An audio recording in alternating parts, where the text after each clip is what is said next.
हम अगर PV system को एनालाइज करें तो with the passage of time PV system जो है हमारे इलेक्ट्रिकल पावर सिस्टम का एक हिस्सा बन रहा है, और उसकी रीजन सिर्फ एक रीजन है कि the cost of the PV system is gradually decreasing. आप अगर देखो 1970s में अगर हम पीछे चले जाएं तो पीवी सिस्टम की हिस्ट्री शुरू होती है 1947 के करीब, और 1947 में जो बेसिक रिक्वायरमेंट या बेसिक अंडरस्टैंडिंग डेवलप होती है वो ये होती है कि तब डायोड और ट्रांजिस्टर्स डेवलप हुए थे, और डायोड ट्रांजिस्टर्स ही बेसिक इंग्रेडिएंट है, बेसिक रिसोर्स है, बेसिक टेक्नोलॉजी है जो पीवी सिस्टम को डिजाइन करने में हेल्प करती है। तो हमारे पास पीवी सिस्टम भी वहीं से ही इनिशिएट होता है, लेकिन क्योंकि टेक्नोलॉजी वाइज इतनी इंप्रूवमेंट नहीं आई और कॉस्ट बड़ी एक्सपेंसिव थी, तो जो अगर पुरानी हिस्ट्री में देखा जाए तो पीवी पैनल 1976 अगर देखा जाए तो ये कोई 70 या $80 पर वॉट के हिसाब से कॉस्ट करता था, और $80 का मतलब अच्छी खासी कॉस्ट हो जाती है, इसका कोई फायदा नहीं होता।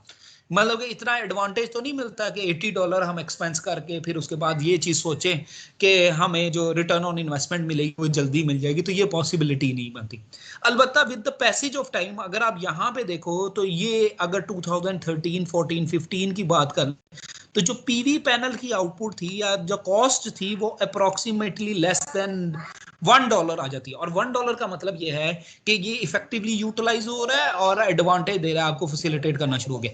हाँ अलबत्ता अगर अब की सिचुएशन देखें 2020-21 तक की सिचुएशन देखें तो जो पीवी पैनल की कॉस्ट बन रही है, जो पीवी पैनल की कॉस्ट बन रही है वो तकरीबन 0.21 सेंट के करीब बन रही है, और ये बहुत इफेक्टिव कॉस्ट है compare to the cost which we can afford in 1976।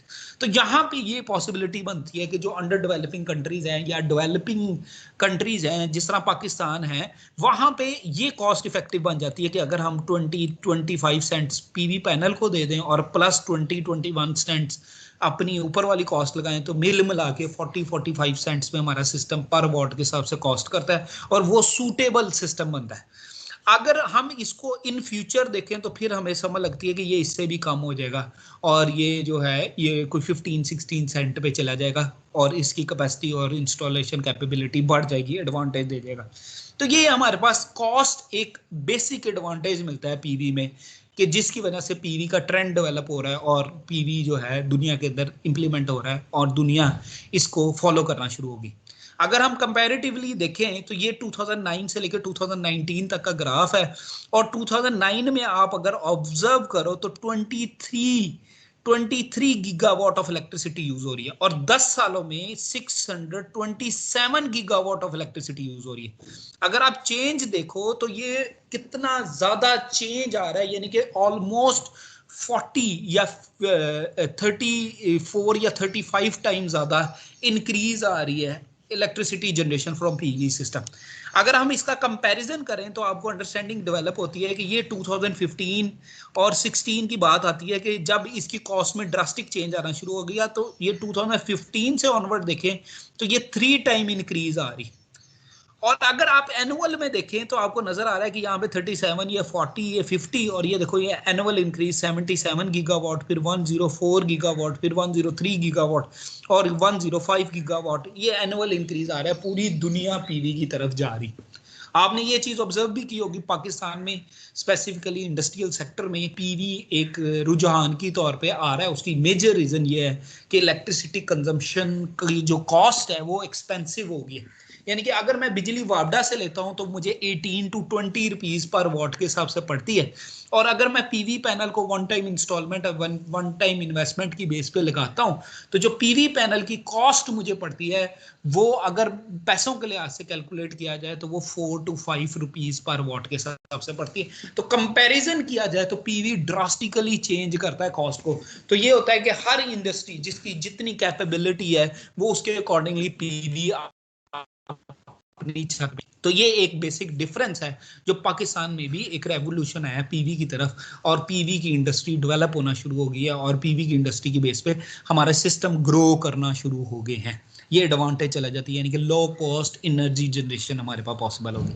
अगर हम कंपैरिजन करें, अगर कंट्री वाइज कंपैरिजन करें तो ये आपको ऑब्जर्व होता है कि भाई जो ये येलो कलर है ये इंडिकेट कर रहा है चाइना, ये मरून सा कलर जो है ये इंडिकेट यूनाइटेड स्टेट कर रहा है, फिर ये रेड कलर जापान, फिर जर्मनी, फिर इंडिया और फिर रेस्ट ऑफ द वर्ल्ड। आप एक चीज ऑब्जर्व करो तो सबसे ज्यादा चाइना लेता है, और ये ऑब्वियस बात है क्योंकि एरिया ऑफ जो एरिया है चाइना का वो भी ज़्यादा है, और चाइना के अंदर पॉपुलेशन भी ज़्यादा है, तो ऑटोमेटिकली एनर्जी डिमांड भी ज़्यादा होगी और उसके अकॉर्डिंगली रिन्यूएबल की तरफ ट्रेंड भी ज़्यादा है। दूसरा आप देखो तो एरिया इंडिया का भी कंपैरेटिवली ज़्यादा है, और इंडिया के अंदर भी पॉपुलेशन बहुत ज़्यादा है और उधर भी डिमांड ज़्यादा है। लेकिन आप इन दोनों का कंपैरिजन करो तो चाइना कंपेयर टू इंडिया बहुत ज़्यादा रिन्यूएबल की तरफ है, इंडिया उतना नहीं है। जबकि आप उसके कंपैरिजन में देखो तो यूनाइटेड स्टेट के बाद जापान है, जापान एरिया वाइज भी छोटा है और पॉपुलेशन वाइज भी कम है, लेकिन रिन्यूएबल की तरफ बहुत स्ट्रांग है। और इसी तरह अगर यूरोप की पट्टी में देखा जाए तो सिर्फ एक जर्मनी ही ऐसा कंट्री लगता है जिसने रिन्यूएबल की तरफ ड्रास्टिकली गया है, और तकरीबन 60,000 मेगावाट के करीब रिन्यूएबल या स्पेसिफिकली सोलर से इलेक्ट्रिसिटी प्रोड्यूस कर रहा है। बाकी रेस्ट ऑफ द वर्ल्ड जिसमें पाकिस्तान भी आ जाता है, पाकिस्तान की टोटल इलेक्ट्रिसिटी कंजम्पशन का सिर्फ 2% ऐसा है जो रिन्यूएबल है, और उस 2% में से भी 1.3 या 1.4% सोलर है, और बाकी जो है वो विंड, बायोमास और अलग सोर्सेज हैं। तो इस हम अगर अब एनर्जी डिमांड के लिहाज से देखें तो पाकिस्तान अभी बहुत पीछे है इलेक्ट्रिसिटी कंजम्पशन के लिहाज से, क्योंकि आप देखो जर्मनी 60,000 मेगावाट इलेक्ट्रिसिटी रिन्यूएबल से प्रोड्यूस कर रहा है, जबकि आप पाकिस्तान में देखो तो टोटल इलेक्ट्रिसिटी डिमांड ही 20,000 या 21,000 है। कंपैरेटिवली जब एनर्जी डिमांड ही कम है तो उसकी परसेंटेज के लिहाज से अगर 2% इलेक्ट्रिसिटी रिन्यूएबल से या सोलर से प्रोड्यूस भी हो रही है तो वो बहुत थोड़ी है, यानी कि 4,000 मेगावाट के करीब प्रोड्यूस हो रही होगी। जबकि अगर मैं इंडिया या इसकी बात कर लूँ, चाइना की या यूनाइटेड स्टेट की बात कर लूँ, क्योंकि इनकी एनर्जी डिमांड भी ज़्यादा है और तो इनकी कैपेसिटी टूवर्ड रिन्यूएबल भी जनरेशन भी ज़्यादा है। अगर हम बुक्स पढ़ें तो हमें ये समझ लगती है कि 2001, 2, 3 में ट्रेंड बन गया हुआ था रिन्यूएबल का, और पूरी दुनिया रिन्यूएबल की तरफ चली गई थी। यानी कि जो डेवलप कंट्रीज हैं, यानी कि जो पाकिस्तान में नेट मीटरिंग 2018 में स्टार्ट हुई, वो नेट मीटरिंग क्या नाम है अमेरिका में या चाइना में 2001, 2, 3, 4 में स्टार्ट हो गई थी। तो ये बेसिक फर्क है जिसकी वजह से उधर ट्रेंड ज्यादा फॉलो किया जाता है, पाकिस्तान में इतना सोलर नहीं है। लेकिन फिर भी पाकिस्तान ग्रेजुअली इंप्रूव कर रहा है। अगर हम कंपैरिजन करें पिछले 1 साल के कंपैरिजन में तो तकरीबन कैपेसिटी जो है वो 3 टाइम इंक्रीज की है। तो इसका मतलब ये है कि ऑन द ईयरली बेसिस अगर हम रिन्यूएबल की तरफ इसी स्पीड से जाते रहें तो तकरीबन 30 to 40% ऑफ इलेक्ट्रिसिटी हमारी रिन्यूएबल से प्रोड्यूस होना शुरू हो जाएगी अप टिल 2030, यानी कि अगले 10 साल के टेन्योर में हम देखें तो ऑटोमेटिकली हमारी एनर्जी डिमांड भी बढ़ जाएगी, ऑटोमेटिकली हम उतने ही रिन्यूएबल के अंदर घुसते जाएंगे। अच्छा, अब आप कंट्री वाइज ग्राफ को देखें तो आपको अंडरस्टैंडिंग होती है कि भाई ये देखें, ये यूनाइटेड स्टेट है जो तकरीबन 13.3% इंक्रीज किया है इलेक्ट्रिसिटी डिमांड में, इसी 13.3 गीगावाट इंक्रीज किया है, और ये चाइना है 30.1 है। इसके अलावा ये इंडिया है जिसने 9.9 गीगावाट इंक्रीज किया है, और ये जो है आप देखो तो ये जापान है जिसने 7 गीगावाट इंक्रीज किया है। लेकिन कंपैरिजन किया जाए तो जापान की utilization of renewable energy India के कंपैरिजन में ज़्यादा है। इसके अलावा वियतनाम है, स्पेन है, जर्मनी है, ऑस्ट्रेलिया है, यूक्रेन है, और फिर उसके बाद रिपब्लिक ऑफ कोरिया है, आगे बाकी रेस्ट ऑफ द वर्ल्ड है। ये पूरी दुनिया ने इंक्रीज किया। आप ये एक चीज़ ऑब्जर्व करो, उसके कंपैरिजन में चाइना को देखो तो चाइना की जो यूटिलाइजेशन है वो भी ज़्यादा है, और चाइना की जो है इंक्रीज वो भी ज़्यादा है। अगर टोटल चाइना को देखो तो वो more than 200 gigawatt of electricity solar से प्रोड्यूस कर रहा है, जो पूरी दुनिया में कोई भी कंट्री नहीं कर रहा। ये बेसिक फर्क है। अगर आप देखो तो जो पीवी ग्लोबली यूज हो रहा है या परसेंटेज के लिहाज से जो फर्क डाल रहा है तो देखो 26% चाइना यूटिलाइज कर रहा है, 27% रेस्ट ऑफ द वर्ल्ड है। अच्छा, 27% Japan, Vietnam, Spain, Germany, Australia, Ukraine और रिपब्लिक ऑफ कोरिया ये मिला के आ रहे हैं। फिर 9% इंडिया है और 12% यूनाइटेड स्टेट्स है जो बेसिकली सोलर को यूटिलाइज कर रहा है। तो इससे अंडरस्टैंडिंग ये डेवलप होती है कि पूरी दुनिया रिन्यूएबल की तरफ जा रही है, और रिन्यूएबल की तरफ जाने का मेजर मकसद 2 हैं। एक है पॉपुलेशन के लिहाज से, क्योंकि पॉपुलेशन इंक्रीज हो रही है तो पोल्यूशन का इम्पैक्ट ज़्यादा पड़ रहा है, उस पोल्यूशन को मिनिमाइज करने के लिए हम रिन्यूएबल की तरफ जा रहे हैं। और दूसरी चीज़ ये है कि ये सोलर के लिहाज से जो सबसे आइडियल सोर्स इस वजह से बनती है कि इसके अंदर कोई मैकेनिकल मोशन नहीं है।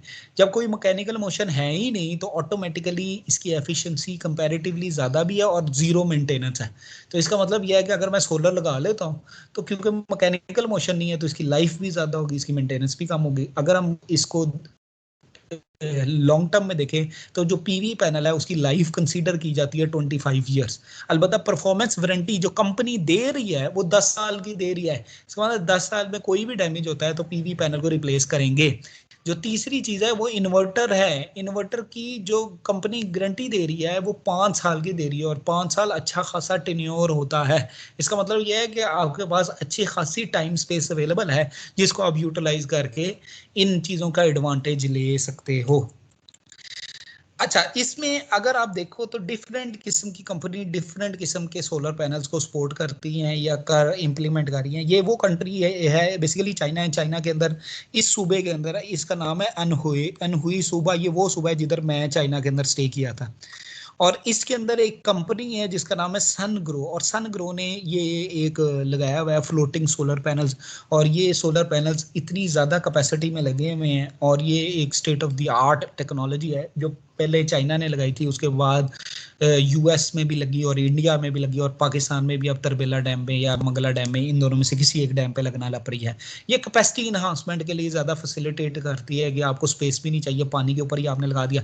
दूसरी चीज़ ये है कि पानी का एडवांटेज ये मिला कि पानी कंपैरेटिवली ठंडा होता है, तो वो हमारे पास जो सोलर पैनल की ओवरऑल एफिशिएंसी है वो इंप्रूव हो जाती है, क्योंकि 25 डिग्री पे सोलर पैनल सबसे अच्छी एफिशिएंसी हमें देता है। तो अगर मेरे पास पानी है तो पानी ऑटोमेटिकली उस हीट सिंक्स के तौर पे एक्ट करके वो एफिशिएंसी इंप्रूव कर देता है। इसके अपने डिसएडवांटेज भी है कि कोरोजन वगैरह, रस्टिंग वगैरह भी पॉसिबल है।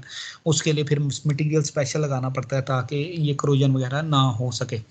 अलबत्ता इसके अलावा अगर पाकिस्तान में देखो या आप इंटरनेशनली तौर पे देखो तो डिफरेंट इलाकों में लोग यूज़ कर रहे हैं, जिस तरह कैलिफोर्निया के ये डेजर्ट में ये पावर प्लांट लगा हुआ है और ये सोलर बेस्ड है, और आप देखो कितनी बड़ी कैपेसिटी लगी हुई है। इसी तरह ये जो है चाइना में लगा हुआ है, छिंगाई में, और ये भी जो है ये भी एक डेजर्ट एरिया जिधर लगा हुआ है। इसी तरह ये पाकिस्तान का सोलर पार्क है या कायदेआनुसार सोलर पार्क है जिधर ये हमारा सोलर सिस्टम लगा हुआ है। अब बात आ गई कि पाकिस्तान के पास कितने रिसोर्सेज अवेलेबल हैं, क्या हम सोलर की तरफ जा सकते हैं कि नहीं जा सकते, और अगर हम जाते हैं तो क्या पाकिस्तान का एनवायरनमेंट इतना फ्रेंडली है कि सोलर को सपोर्ट कर सकता है कि नहीं कर सकता। तो अगर आप देखो तो ये एक ग्राफ बना हुआ है, ये यूएस एड ने सर्च किया था, और उसमें ये है एनआरईएल लैब है जिसने एनालिसिस किया था, और पाकिस्तान के जो नॉन कॉन्फ्लिक्टेड एरियाज हैं उधर रिसर्च करके किया था। अलबत्ता कश्मीर को भी अगर हम पाकिस्तान के अंदर कंसीडर करें, और ये वाला हिस्सा इसके अंदर सर्वे नहीं हुआ क्योंकि इसके अंदर कॉन्फ्लिक्शन वगैरह आती है, ये आज़ाद कश्मीर और इसके एरिया में किया गया। आप एरिया वाइज देखो तो आपको नजर आएगा कि ये वो बॉर्डर लाइन है या सेंटर अगर हम कह लें, ये ब्राउन एरिया बनता है। इससे नीचे चले जाएं तो ये एफिशिएंसी आपको किलोवाट के लिहाज से ये एफिशिएंसी कम आपको नजर आ रही है, जबकि इससे ऊपर चले जाएं तो ज़्यादा नजर आ रही है। एफिशिएंसी नहीं, अभी रेडिएशन की बात हो रही है।